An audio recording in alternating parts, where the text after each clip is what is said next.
put in my age. This is the UK Child Safety Act at work. So this is the system requirements for Battlefield, and they also have a Battlefield official PC trailer. The requirements look pretty fucking good.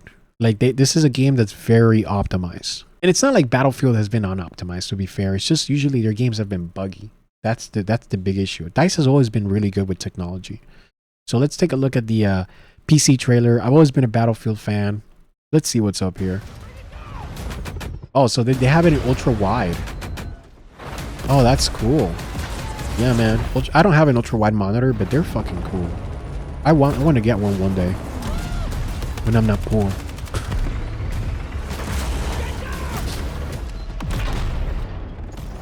It's actually kind of crazy how like bad videos. This is a 4K video on YouTube and it looks nowhere near as good as the actual game. Because I played the game and the game looks way better than this. Like all of the compression is making this look like worst. And this is 4K. This is fucking 4K bitrate.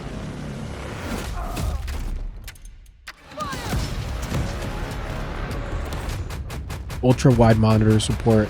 I think that's honestly that should be a requirement at this point. 600 customization options. 600. I mean, hey, I love that shit. Support for Intel, XeSS, AMD. I'm sorry, NVIDIA DLSS. What was that?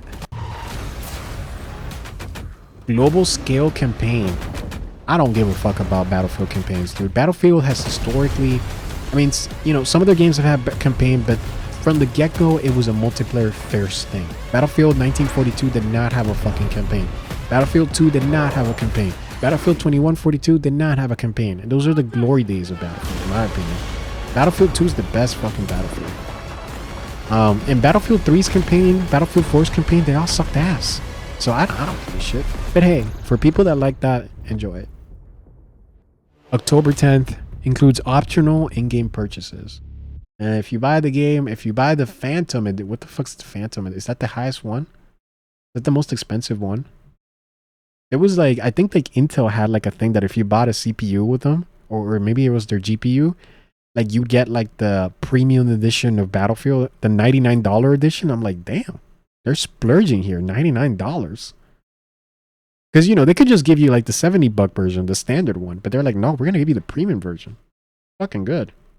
Yeah, and by the way, I think the game looks good. I had fun playing the game. It's really nice.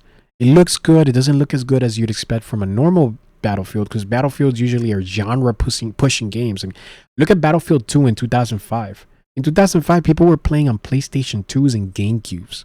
Yet Battlefield 2 looked like a 360 game. It looked like a PS3 game before the PS3 even came out. That's how crazy Battlefield used to be. Battlefield 3 looked fantastic. Fantastic for its time in 2011. Battlefield 4 also looked really good. Battlefield 1 was incredible on PS4. That was one of the first early PS4 games that actually looked like, wow, so this is the power of the PlayStation 4, right? This is the power of a good PC. With Battlefield 2043, is it 2042? I think it's 2042. 2042, they didn't do that. Instead, they focused on having more players, which I thought was cool. I'm like, this is cool. I actually like the 128 player shit. I thought that was awesome. I just think that the map design was bad, but the player count was cool. With Battlefield 1, they don't have this. There's no 128 player shit. It's just 64 again. And yet still the game doesn't... It looks good. It looks fine. It looks like a fine looking game. But it's not... It's not like classic Battlefield. It's no Battlefield 1. It's no Battlefield 5 in terms of graphics. Like Battlefield 5 was the first ray trace game. Like DICE used to always push tech and the boundaries of technology in their multiplayer games. This game seems like it's holding back. But at least it's well optimized. Which again, I mean, so was Battlefield 5. Battlefield 5, generally speaking, Battlefield 1, you know, they were games that ran fine. I ran them on fucking PCs that weren't that great. So, you know, yeah. And so the PC requirements, you know, at 3700X, this is a recommended. Let's go to minimum. Minimum is at 2600, which is fucking terrible. It's a shitty CPU. It's a 6-core CPU from 2018. Yeah, it's 2018. This thing is 7 years old. and it was a piece of shit when it came out for gaming. This was not a good gaming CPU. Not a good gaming CPU. And yet, this is the minimum requirement. So you can run that fine on this CPU. That's actually pretty good. This makes it feel like the game is quite optimized. This is also a CPU from, this is a 7-year-old CPU, 6-core. Runs good on it. 16 gigs of memory, that's not a lot. And 5600 XT and a 2060. Both of these are 6 gigabyte cards. So they're not even requiring 8 gigabytes, you know? So this is not bad. And for recommended, they got a 3060 Ti, which is faster than a PS5, and a 6700 XT, which is also faster. So 3700X and a 10700. These are fine. This is gonna run fine on most PCs. And despite this, this is something I wasn't gonna talk about, but I will talk about it here. So Battlefield 6, Deb says a significant number of users play the game below the minimum recommended specs, as EA points to the importance of weaker hardware. And I fucking agree on this. You should be able to run your games on, you should be able to pump down the settings to the lowest crap. Like, I remember when Battlefield 3 came, the Battlefield 3 beta, I played the beta in 2011, and I had this 6200 LE. So that's basically, what is that? Think about it like the 3060 Ti or a 5060 Ti.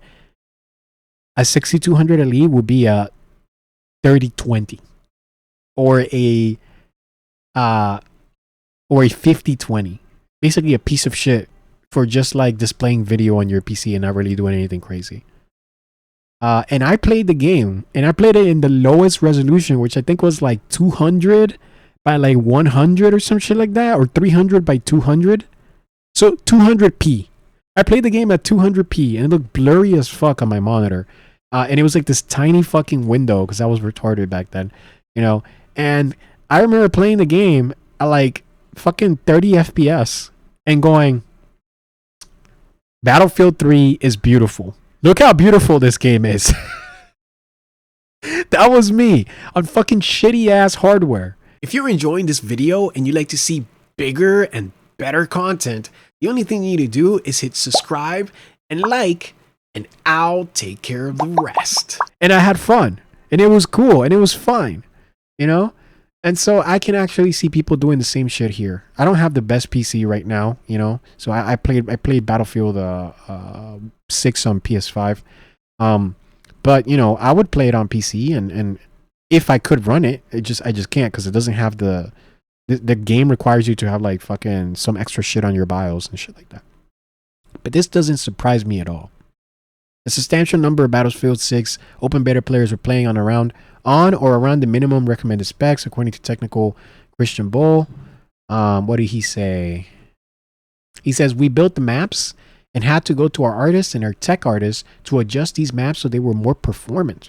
We put in a lot of effort across the board to make sure that these performance targets were set. And whether you're on minimum spec or ultra spec, you're going to get the experience we're targeting. Fucking, you love to see this shit. So you can say this again. Whether you're on minimum spec or ultra spec, you're going to get the experience we're targeting. Amazing. Minimum spec is certainly one of our most important specs. It's super important from both a commercial and business perspective. We want as many players as possible playing the game.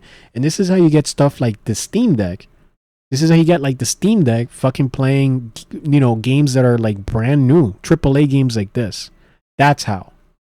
Although I don't know that the Steam Deck is going to run this, because Steam Deck can't run games that are that have anti-cheat.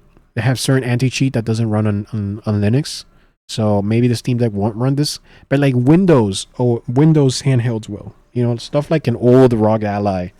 Like a first generation what do you call it? What is Zotac Blaze? I think it's called the Zotac Blaze. There's the MSI Claw is another one. By the way, the name Claw, it reminds me of like the claw, how you would have to hold your game when you were using a controller. You would hold it in like a claw position, and it would give you like fucking carpal tunnel and shit, because it's so uncomfortable. But you would do that so you would have more buttons that you can press at the same time. For certain games, like it would work well for Monster Hunter. For Monster Hunter on PSP, people would use the claw, and so would I. So yeah, Bull continued with an anecdote from earlier in the game's development. We did a lot of analysis. We did tests on the game we did tests on the game on a wide range of hardware above and below our minimum specs and recommended specs. We figured out what we can hit, what we need to hit from a business perspective, and that was to capture a wide audience on PC.